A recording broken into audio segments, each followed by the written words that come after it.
saying that, but the Boston Globe is a pretty good source on And again, you have to keep in mind, absolutely, and you have to keep in mind, we don't know the condition that he's in right now. He was engaged in a firefight. We don't know if he was hit even more so if he was... possibly two firefights, right, actually, exactly. from last night with his brother and this one. James, are you there? Can we go on out to you? Because I feel like we're not doing any justice unless we're kind of seeing the scene and letting you know what we're hearing in here. Is James Ford there? Okay, but we're here at the... Yeah, we're here at what had been the edge of the perimeter, right, of this frozen zone. But now that's being changed.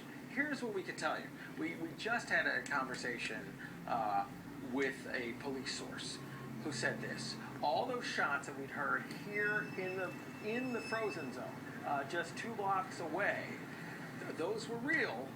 There were shots. There was gunfire that was heard generally, and there were sonic booms that were heard in the area. Whether or not it was gunfire can't be confirmed. However, we were told by that law enforcement source, this is not that location where this suspect has been apprehended. So what's happening over there? We're at Franklin, the way I mentioned about 10 minutes ago, a street that's about a little over a mile from here. That's where all this went down, and where cops use firearms to sort of James, we want to interrupt you for a moment, because underneath you, you can't say, there you go. Go ahead and say it yourself. Police reporting that he is in custody. Okay, yeah, so yeah.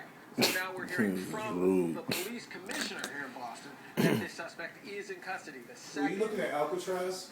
Marathon bombing suspect. They say he's in custody. I thought they killed him. No. They killed the younger one? On a boat at 67 Franklin Street, which is out of the frozen zone. How he ended up there, he clearly fled on foot after that big gun battle. This is puzzling and fascinating that he managed to survive this massive police shootout. His brother did not, and then he was able to go. I went to the scene where the shootout happened. It's about 4 blocks from here. He managed to survive that and then get himself from there to about a mile away on foot, and might have been bleeding. I mean, remember, this was a gun battle that had 200 rounds, 200 bullets fired.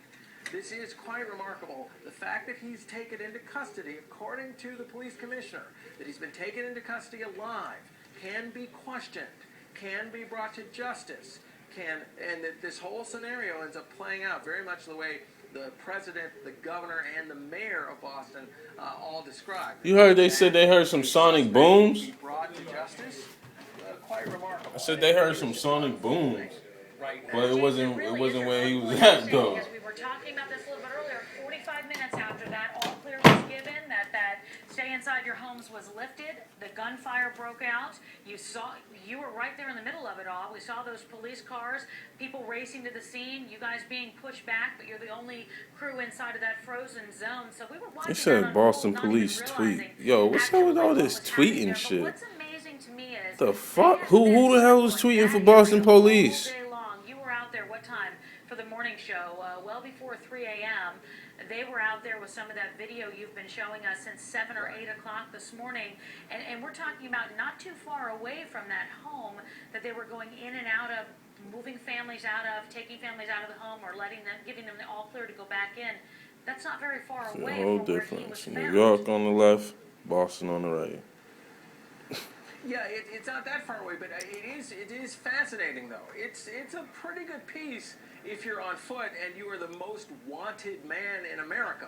That's what is remarkable about this. He somehow was able to get from this frozen zone, which now is being pushed back, by the way. He was able to get from this frozen zone to really about a mile away, undetected. Now, he might have done that under cover of darkness. He might not have. You may recall we had some Black Hawk helicopters, military helicopters in this area that were scanning just above the trees this afternoon. He might have been moving even then. We just don't know at this point. What we do know is he managed to elude police and get out of the frozen zone where ultimately they were able to find him. Apparently, someone spotted someone moving underneath the tarp that covers this boat, and some very good police work ended up being done, particularly good police work that they've been able to capture this 19-year-old suspect alive and take him in for extensive questioning. You can bet all from the very top of the federal investigative services all the way to the locals. They all want to hear from him and get a very, very detailed account of what happened and ultimately be able to answer the question, why'd you do it? Assuming that he did it. He gets the chance to go through the U.S. justice system, and in our system he is innocent until proven guilty. My impression based Yeah, on so why they go so all hard and the killed his evidence brother so far, if just he's in a innocent matter until of proven 5 days, guilty? Is there's overwhelming evidence that's likely to It's no work against justice. him in trying Sure. to prove his innocence. James, thank But you so much. We want to. that's the system we have, and that's the situation we've got right now. Yeah, James, James. thank you. I want to bring in Jay Dow, who's been working this scene from about a mile from where you are. And obviously, Jay, I know we're waiting, hopefully, for some officials to talk at some point because it looks like we're getting some new information, and some of the speculation that we had a couple hours ago seems to be unfolding right before us with what James is telling us. We have a live picture of the scene there in Watertown, but what are you seeing where you are, if any activity? New information and increased activity here at the scene of where all of the news briefings have taken place, Tamsin and Larry, and most of the media crews stayed here after the last news conference, even though we heard that there would not be any more news briefings scheduled for tonight. But of course, that was before those shots were fired in the frozen zone and before this newest development, these reports that the second suspect in the marathon bombings is in custody. And that's certainly good news, because one of the key questions that was asked during the last news briefing is, what about a motive? They did not know a motive, which is why it was so important for law enforcement to try to get this second suspect alive. Of course, his brother, the first suspect, suspect number 1, did not survive the shootout last night. So in addition to ending this ordeal and bringing some relief to all of the residents, not just here in Watertown, but the surrounding communities and the city of Boston that spent the day under an order to stay indoors, this is also about finding a motive to figure out why this young